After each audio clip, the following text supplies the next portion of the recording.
Think about this. What if someone mapped out your entire life?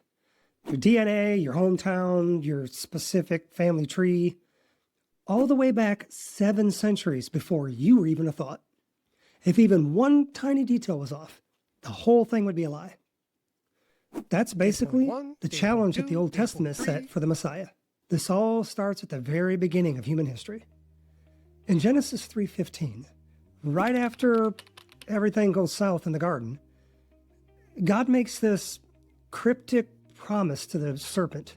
He says, there's going to be enmity between you and the woman, and that her offspring will eventually crush your head.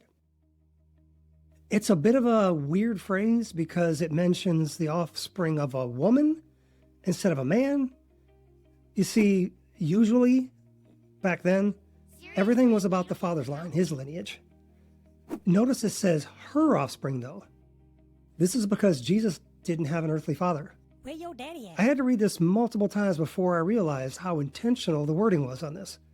It is the first hint of something way bigger. Now, thousands of years later, we see in Galatians that God sent his son, born of a woman.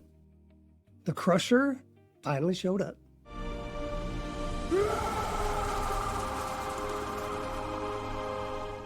By the time that prophet Micah comes around, the map starts shrinking.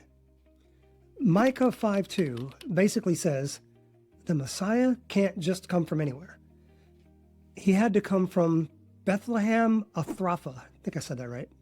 It's a tiny little dusty village that most people probably just skipped on their way to someplace better. The odds here were wild. The Messiah wasn't going to be born in some massive empire hub like Rome or Alexandria. He had to come from a little bitty dot on the map.